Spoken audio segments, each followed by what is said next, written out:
საერთო სატკივარი, საერთო საზრუნავი, საერთო გადასაწყვეტი, საერთო საზოგადოებრივი აზრი, სოციუმის ყველაზე პრობლემური თემები, დღევანდელობის ყველაზე აქტუალური საკითხები, სოცდისკუსია, თამარ თარგამაძესთან ერთად. რადიო იმედზე. მოგესალმებით, დღეს სამშაბათია და ტრადიციულად ეთერშია გადაცემა სოცდისკუსია. დღეს ჩვენ ქველმოქმედებაზე და არასამთავრობო ორგანიზაცია თავისუფლება ფრიდომზე ვსაუბრობთ. სოცდისკუსია, თამარ თარგამაძესთან ერთად. ყოფილი პატიმრების რეაბილიტაცია სახელმწიფოს ერთ-ერთი პრიორიტეტია, თუმცა რამდენად ჩართულია საზოგადოება ამ კუთხით? ადეკვატურია თუ არა საზოგადოება ყოფილი პატიმრების მიმართ და როგორები არიან თავად ყოფილი პატიმრები?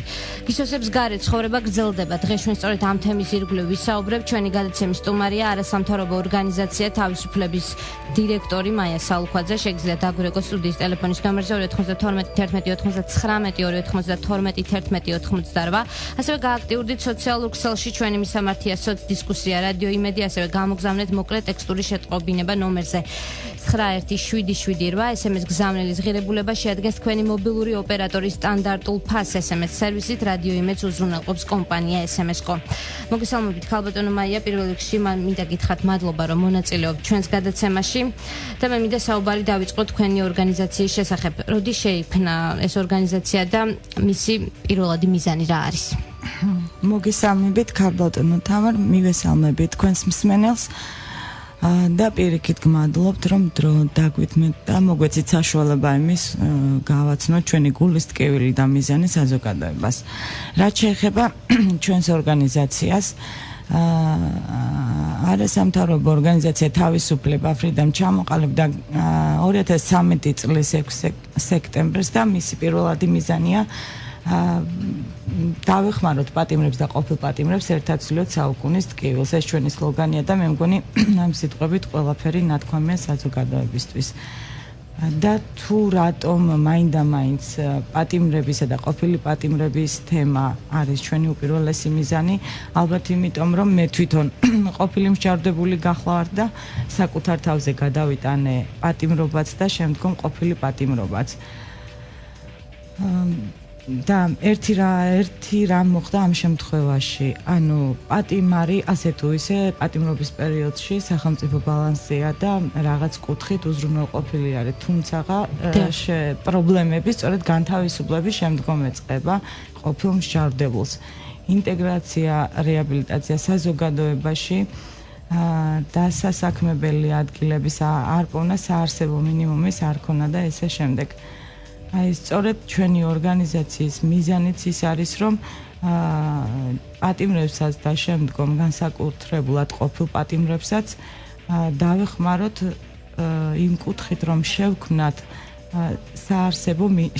მათ საარსებო მინიმუმი, კერძოდ შევქმნათ დასასაქმებელი ადგილები, რომლებშიც ყოფილი მსჯავრდებულები დასაქმდებიან. დიახ, თქვენ როგორც აღნიშნეთ, ხართ ყოფილი მსჯავრდებული და რა გარემო დაგხვდათ, როდესაც გამოხვედით გარეთ, გაქვთ სტატუსი ყოფილი პატიმრის, როგორ შეგხვდათ საზოგადოება? ვერ გეტყვით, გარიყულად ვგრძნობდი თავს. შეიძლება ეს განაპირობა იმან, რომ მეც ჟურნალისტი გახლავარ და არ მიჭირდა ზოგადად მართალია არავისთვის არ არის ციხე თავისი გარემო. თუმცა როცა ხვდები ამ პირველად რაღაც უცხო გარემოში, ცდილობ რომ შენი თავი დაიმკვიდრო იქ. ასევე მოხდა ანალოგიურად, თითქოს როცა გამოვედი, უცხოთ მომეჩვენა სამყარო. თუმცა არ გამჭირვებია კომუნიკაცია. და აღნიშნავ კიდევ, რომ ალბათ იმიტომ, რომ მე თვითონ ვარ აქტიური ადამიანი. თუმცა როცა მიდგება საქმე ელემენტარულად ვიღაცას თხოვ დაგასაქმონ, რომ გქონდეს საარსებო მინიმუმი, დაუბრუნდეს საზოგადოება, შენც გახდე ჯანსაღი წევრი, გქონდეს შენი შემოსავალი და ერჩინო საკუთარი თავი. აი აქ უკვე იწყება პრობლემები. ალბათ იმიტომ, რომ ხარ ყოფილი მსჯავრდებული, შენს მიმართ მაინც სკეპტიკურად, უნდობლობით არიან განწყობილი და რა მიუხედავად იმისა, რომ თითქმის საქართველოს 40%-მა გადაიტანა ეს ტკივილი, მაინც ნოვის ფაქტორი არის ნული საზოგადოებაში ყოფილ პატიმართან ურთიერთობის. და ჩემი გულის ტკივილიდან გამომდინარე მოხდა ეს თემა, რომ ის ტკივილი რაც მე გადავიტანე, ანუ ხელახლა დაბრუნება საზოგადოებაში არ გაივლოთ ეს გზა სხვა პატიმრებს, რომ მათ გარეთ გამოსულებს დახვედროდათ გუნდი, რომელთანაც მიესწრებოდა ხელგაშლილები დახვდებიან, გაუწევენ ყოველგვარ დახმარებას, თუ კი რაიმე კუთხით ჩვენ გვექნება შესაძლებლობა და არ იგრძნონ, ანუ თავი გარიყულა ცხოვრებისაგან, იმიტომ რომ მე ვერ გეტყვით ეხლა სრული პასუხისმგებლობით ყოფილი მშავდებულებიდან 98% მოიქცევა ასე, თუმცა თუ კი რამდენიმე ადამიანის გადარჩენა მაინც შეიძლება, თუ კი რამდენიმე ადამიანს მაინც აქვს სურვილი რომ დავეხმაროთ, დაუბრუნდეს, განაგრძოს ჩვეულებაში ცხოვრება და თუ კი ამისთვის მას ხელშეწყობა სჭირდება, ეს აუცილებლად უნდა გააკეთოს ყველამ, არა მარტო მე იზრუნოს ამას, რა თქმა უნდა, სახელმწიფომაც და თითოეულმა მოქალაქემაც. დიახ, დაახლოებით 7 თვეა თქვენი ორგანიზაცია რაც შეიქმნა. რამდენი ადამიანისგან შედგება ეს არასამთავრობო ორგანიზაცია და გარდა ყოფილი მსჯავრდებულებისა თუ არის ჩვეულებრივი მოქალაქე, რომელმაც გადაწყვიტა, რომ თქვენ დაგხმარებოდათ ამ საქმეში? 3 ყოფილი მსჯავრდებული ვართ, მე თვითონ ვარ დამფუძნებელი მხოლოდ და იდეის ავტორი. მაგრამ ჩემთან ერთად არის 2 ქალბატონი, ერთი სამწუხაროდ ამჟამად ძალიან ძიმე მაია ახობაძე, ძალიან დიდი მადლობა მინდა გადაუხადო ქალბატონ მაიას, ცოტა ჯანმრთელობის მდგომარეობა არ აქვს კარგად და შეიძლება რაღაც პერიოდი ჩვენს გვერდით ვეღარ იყოს. ასევე ჩვენს გვერდით არის ნინო ავეტისოვა და უღმესი მადლობა მათ. ალბათ იმიტომ რომ ეს მათი ტკივილი იყო, ყოველგვარი ჰონორარის გარეშე ჩვენ ვიბრძოდით ამ პროექტის ბოლომდე მისაყვანად. მიუხედავად იმისა, რომ ძალიან ბევრი დაბრკოლება გადავიტანეთ, სახსრების არ ქონა, ჩვენ არ აქვს ჯერჯერობით დონორი კომპანია და მით უმეტეს არც გრანტზე არანაირი პროექტი არ წარგვიდგენია. ყველა გაჭირვების მიუხედავად ყოფილა შემთხვევები არ ქონია გადაადგილების საშუალებაც კი, თუმცა არ დაგვიხევია უკან, არ ჩაგვიქნევია ხელი იმაზე, რომ ჩვენ ამას ვერ შევძლებთ. მიზანი ქონდა დასახული და უნდა შეგვეძლო, იმიტომ რომ გვეჩვენებინა უბრალოდ საზოგადოებისთვის, რომ არ შეიძლება გარიყო წარსულის გამო გარიყო ადამიანი საზოგადოებისაგან, მაგრამ ეს ალბათ ჩვენი ტკივილი იყო და იმიტომ გავუძელით ამდენ რამეს, მაგრამ აღმოჩნდა ბევრ უამრავ ადამიანთან მქონდა ურთიერთობა, უამრავ ვთხოვეთ თანამშრომლობა, თუმცა აი ამ თვეების მანძილზე ერთადერთმა პიროვნებამ ბატონმა გიორგი დოლაბერიძემ, რომელიც ჩვენი ორგანიზაციის PR მენეჯერია, გაგვაოცა უბრალოდ. მას ისე ესმის ჩვენი ტკივილი, ისეთ იდეებს გვაწოდებს, იმდენად გვიდგას ყველანაირად გვერდით და რა თქმა უნდა ყოველგვარი ჰონორარის გარეშე ხანდახან ვეხუმრებით კიდეც, რომ ალბათ გვიმალავთ და ნასამართლე ხართ, იმიტომ რომ მან ზუსტად ისე გაითავისა, გულთან მიიტანა ეს ჩვენი თემა, როგორც თითქოს თვითონ ყოფილა უბრალოდ ყოფილი მსჯავრდებული. სამწუხაროდ ასეთი ძალიან ცოტა ესეთი ადამიანი. კი, ნამდვილად ძალიან ცოტა. იმიტომ რომ ურთიერთობების დროს ძალიან ბევრ ბარიერს ვაწყდებით. ყოფილა შემთხვევები მივსულართ შეხვედრებზე დახმარება გვითხოვია და ლანცღოდინებითაც კი გამოუშვივართ. ეს არის ბიზნეს სექტორი, არა მარტო ბიზნეს სექტორი, სხვადასხვა დაწესებულებები, არ ჩამოვყვები კონკრეტულად მათ დასახელებას, იმიტომ რომ ქველმოქმედებაზე ვსაუბრობთ და არ მინდა უბრალოდ ზედმეტობაში გადავიზარდოთ და რაღაც შეურაცხყოფები დავიწყოთ. მე არავისგან არ მწყინს, უბრალოდ გული მტკივა და მე მინდა საზოგადოებას მოვუწოდო, რომ ერის სულიერი მამის, ჩვენი უწმინდეს და უნეტარესის სიტყვები კარგად გვახსოვდეს ყველას, რომელიც ყოველ ქადაგებაში მოიხსენებს პატიმრებს და გაჭირვებულებს და სწორედ პატრიარქის სიტყვა დავეხმაროთ პატიმრებს და ნუ მივატოვებთ გაჭირვებულებს გასაჭირში და მართლა ამ ხალხს ყოფილ მსჯავრდებულებს აუცილებლად და არა მარტო ყოფილ მსჯავრდებულებს სჭირდებათ დახმარება, რომ არ განმეორდეს უბრალოდ რეციდივი და მათ შეუქმნათ უბრალოდ ისეთი სამყარო, რომ თავს იგრძნობენ, გარემო შეუქმნათ ისეთი, რომ თავს ისევ ამ ქვეყნის შვილად იგრძნობენ და არ მოისურვებენ უბრალოდ ქვეყნიდან გადახვეწას, იმიტომ რომ არ ღებულობს თავისი ერი. ეს სამშობლო. ეხლა ჩვენს ეთერში რეკლამის დროა, რეკლამის შემდეგ დავბრუნდებით და უფრო კონკრეტულად ვისაუბროთ ქველმოქმედებაზე, ასევე იუსტიციის სამინისტროდან ჩაგვერთვება ადამიანი, რომელიც ვისაუბრებს სახელმწიფო პროგრამებზე ამ კუთხით. დისკუსია თამარ თარგამაძესთან ერთად.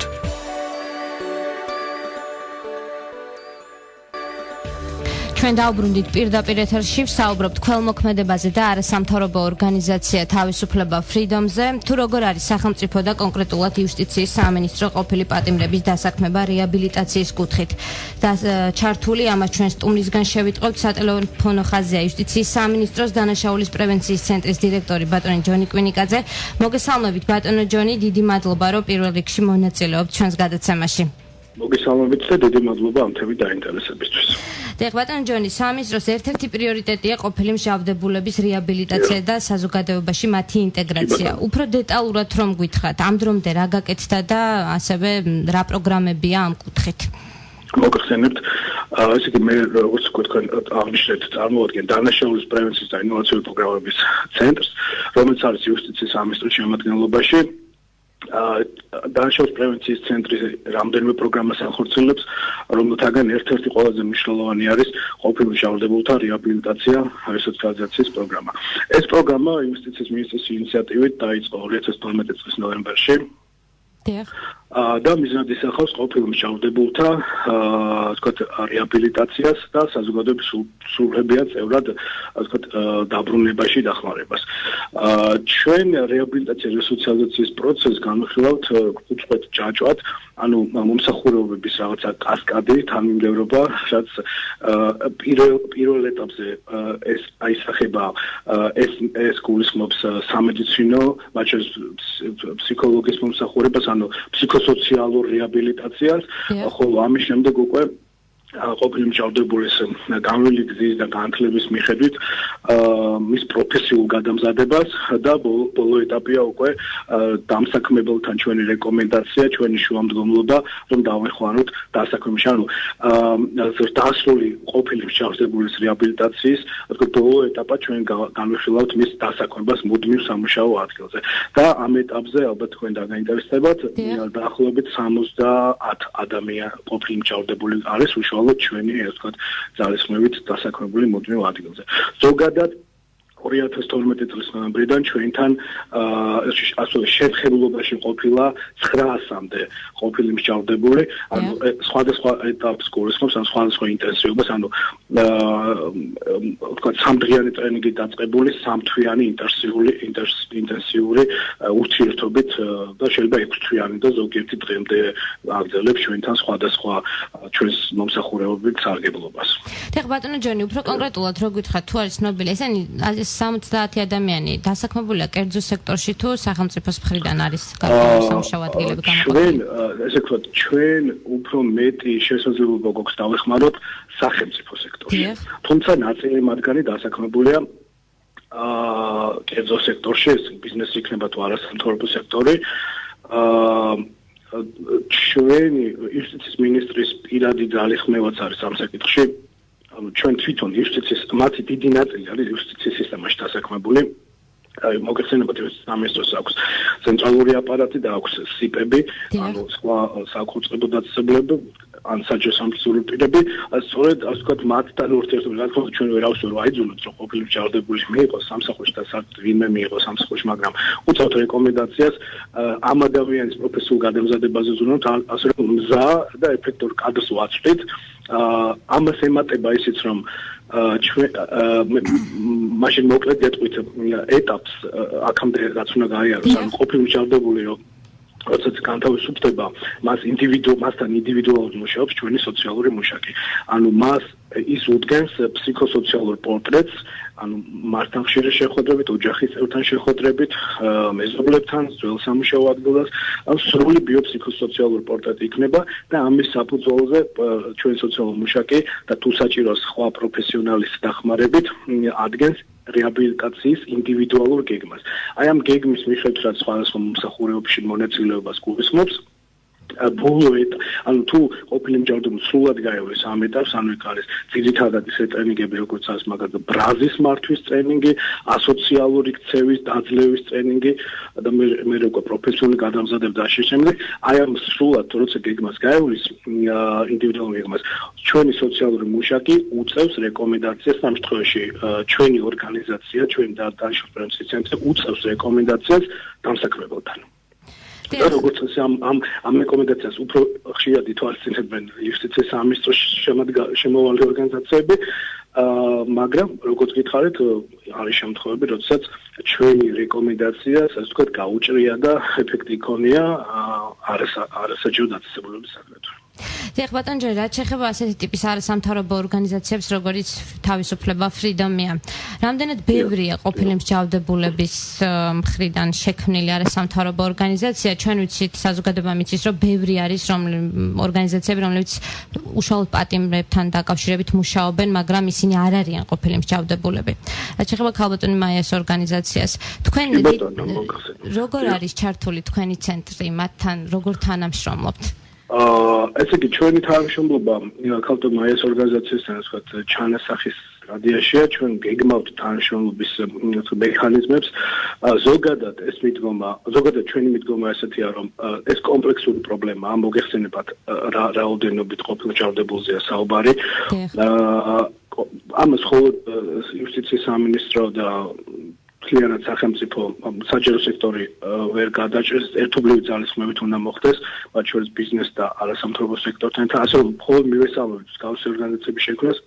მე შევხვდი ქალბატონ მაიას, ძალიან დადებითი აზრის ვარ მის წამოწყებაზე და საერთოდ ძალიან ეხა ლოგიკურია, რომ ყოფილ მსჯავრდებულთა ინტერესებს იმაზე უკეთესად უნდა იცავს, ვიდრე თვითონ ყოფილი მსჯავრდებულები, რომელსაც ასე ვთქვათ, გასიხლორცებული აქვთ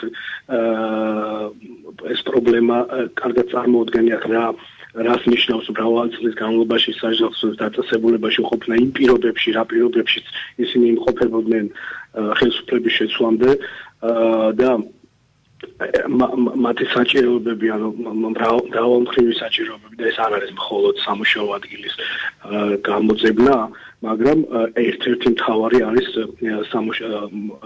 სრული სოციალური რეაბილიტაციისთვის, მოქალაქით შედგომის მნიშვნელოვანია, თქმა უნდა, დასაქმება და მე ვიცი, რომ ქალბატონი მაიას ორგანიზაცია სწორედ ამ მიზანს ემსახურება. ანუ სოციალური საწარმოოს გახსნა, სადაც ყოფილი მსჯავრდებულები დასაქმებიან, მე მხოლოდ ვესალმები, ჩვენ თანამშრომლობთ რამოდენიმე მსგავს ორგანიზაციასთან.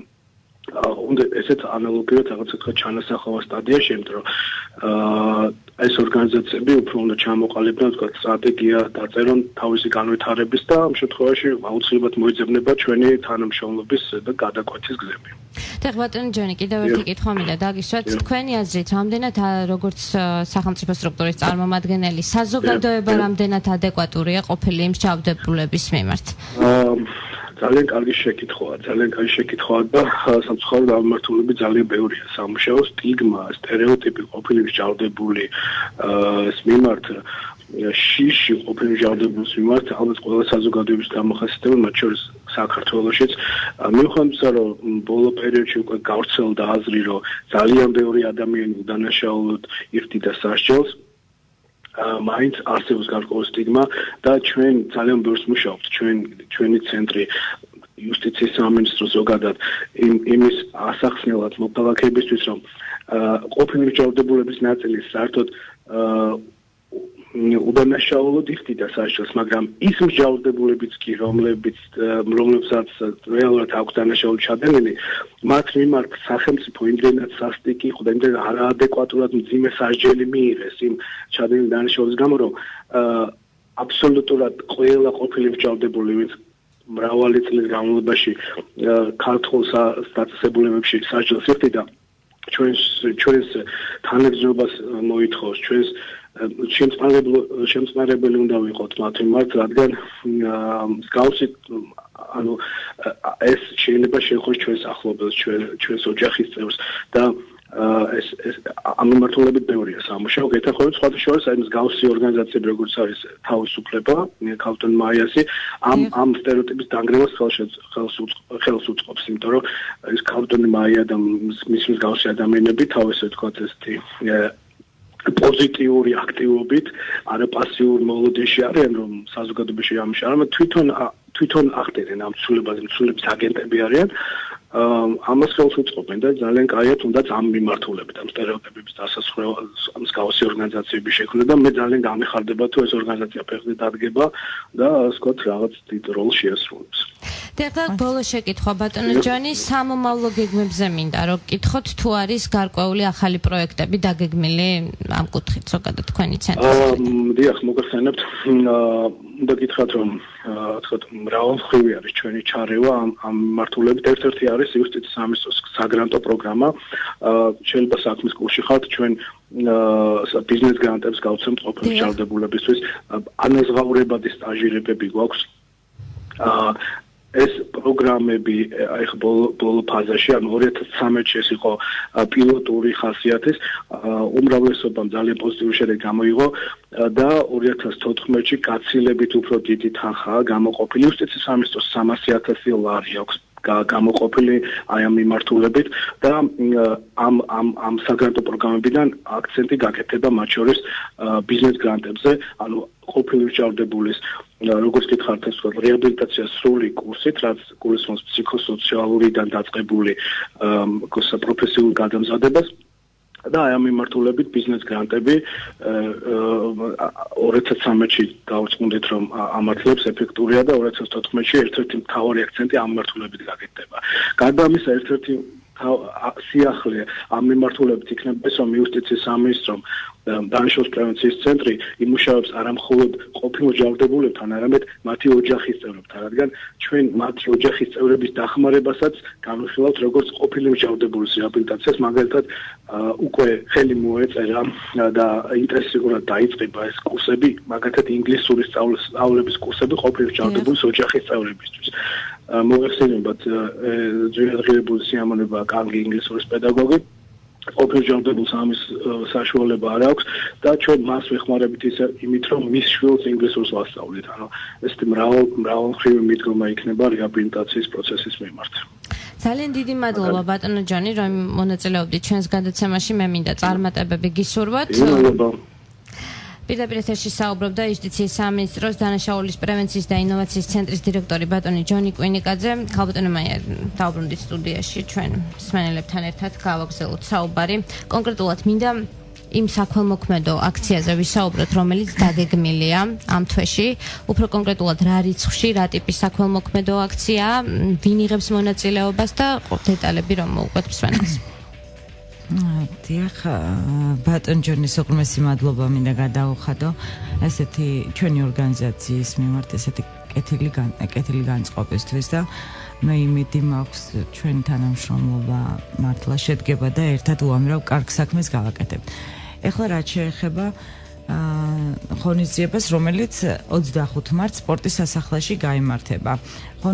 საქველმოქმედო მარათონის სახით იქნება და შემოსული თანხით აშენდება დაწესებულება, სადაც რომელშიც გაიხსნება მინის სამქმროები, 300 კვადრატულზეა ლაპარაკი. მინის სამქმროებში მოიაზრება მინანქრის სამქმრო, ხის სამქმრო და თექის სამქმრო. ეს ის ხელსაქმეებია, რომლებსაც პატიმრები საპატიმროში ყოფნის პერიოდშივე სწავლობენ და ასე თუ ისე გაცნობიერებულები არიან ანუ ამ საკითხში და გადამზადება დამატებით, ანუ არ გაუჭირდებათ. და თვითონ რა თქმა უნდა ყოფილი მსჯავრდებულები დასაქმდებიან თავიანთი ნებასურვილით, აქ უბრალოდ დაძალება გამორიცხულია და არქიტექტურული ნახაზიც გვექნება ღონისძიებაზე წარდგენილი ანიმაციური სახეც გვექნება და ერთი სიტყვით გვინდა საზოგადოებამდე ამ ღონისძიების სახით საზოგადოებამდე მივიტანოთ ტკივილი რომ განსჯით და კრიტიკით პრობლემები არ გვარდება, პრობლემები გვარდება მხოლოდ და მხოლოდ ერთმანეთის თანადგომით და თუ ვინმე მოდეს მე რაიმე შეცდომა დაუშვა, ამიტომ ის მუდმივად იმ ჩირკის დალაფის ქვეშ არ უნდა ცხოვრობდეს და უნდა მიეცეს ყველა ადამიანს საშუალება ჯანსაღი ცხოვრების. ეხლა რაც შეეხება თვითონ კონცერტს. კონცერტში მონაწილეობას ღებულობენ ლელა წურწუმია, მერაბ სეფაშვილი, ანდრე ჯოხაძე, ვერიკო ტურაშვილი, ლაშა ღლონტი თეატრალური კვარტეტი, გიო ხუციშვილი და ბიჭები, ნატო გელაშვილი, დუეტი ჯორჯია. ნუ აი რიცხვის ჩამოთვლა არ შემიძლია, იმდენად ბევრი არიან. ქართული შოუ ბიზნესის ყველაზე ესეთი მთავარი წარმომადგენლები. კი. წამყვანი პირები და ჩვენი საღამოს წამყვანი იქნება ზაზა იაკაშვილი, უნდა ყოფილიყო ეღან ვახსენებთ ჩვენი თანამშრომელი მასთან ერთად სიმბოლურად, იმიტომ რომ ალბათ თვითონ უფრო უკეთ გადასცემს საზოგადოებას თავის ტკივილს. პატარა ციტატები იქნება საპატიმროდან გამოტანილი წერილების წაკითხული დედაშვილობაზე, უადო პატიმარი ვთქვათ, რას განიცდის. უბრალოდ ტკივილის გატანა და არანაირი კრიტიკი ჩვენ არ გვაინტერესებს, ვინ რატომ იხდიდა საშილს, ან ვინ როდის იხდიდა და რომელ ხელისუფლებაში საშილს. და ბატონ ზაზა იაკაშვილს უღმესი მადლობა მინდა გადაუხადო, რომ მან თამამად გულშემატკივრობით დაგთანხმდა ღონისძიების წამყვანობას და ჩვენი რეჟისორი, საღამოს რეჟისორი არის ზალ ჩიკოპავა, ასე ბატონ ზალს მინდა უღმესი მადლობა გადაუხადო, იმიტომ რომ ცდილობს ღონისძიება იყოს, კონცერტი იყოს დახვეწილი, გემოვნებიანი და არა მარტო ქველმოქმედების გულისთვის, სიამოვნების გულისთვისაც კი მივიდეს ადამიანი. რაც შეეხება ბილეთის პას, სპორტის სასახლეში უკვე დაიწყება 15 მარტიდან ბილეთების შეძენა ნებისმიერ მოქალაქესთვის გახდება ხელმისაწვდომი სპორტის სასახლის სალაროებში. ღირებულება არის 10 ლარი სიმბოლური თანხა და მე ისეთი პიროვნებები ჩამოვთვალე, მათი სოლო კონცერტი შეიძლება უფრო ძვირად ღირებულია, ვიდრე ამ ყველას ერთად ხილვა ერთ საღამოს. და უბრალოდ მინდა საზოგადოებას ვთხოვო, რომ თუ კი სხვა არანაირი საშუალება არ გააჩნიათ, რომ ამ პროექტს გვერდით დაუდგნენ, სიმბოლური ფასი არის ეს 10 ლარი და ერთი თითო ბილეთი მაინც შეიძინოს ყველამ, რომ ეს პროექტი განხორციელდეს და ბოლომდე მივიდეს. დიდი მადლობა ქალბატონო მაია, ჩვენი გადაცემის დრო უკვე ამოიწურა. მე მინდა მსმენელებს მიმართო, რომ გისოსებს გარეთ ცხოვრება გრძელდება. ეს არის მიმართო როგორც ყოფილი მსჯავრდებულების მიმართ, ასევე საზოგადოების მიმართ. აუცილებელია საზოგადოება იყოს უფრო შემწყნარებელი, რათა პატიმრებმა რესოციალიზაცია მოახერხონ საზოგადოებაში. 25 მარტს სპორტის სასახლეში გაიმართება, ასე ვთქვათ, გრანდიოზული კონცერტი, სადაც ქართული ვარსკვლავები მიიღებენ მონაწილეობას. ბილეთის ფასი სულ რაღაც 10 ლარია და ამით ჩვენ ყოფილ მსჯავრდებულებს დავეხმარებით, რომ ისინი სტაბილურად დასაქმდნენ და იარსებონ. მე მომავალ სამშაბათიდან გემშვიდობებით დროებით. საერთო სატკივარი, საერთო საზრუნავი, საერთო გადასაწყვეტი, საერთო საზოგადოებრივი აზრი, სოციუმის ყველაზე პრობლემური თემები, დღევანდელობის ყველაზე აქტუალური საკითხები, სოცდისკუსია, თამარ თარგამაძესთან ერთად. რადიო იმედზე.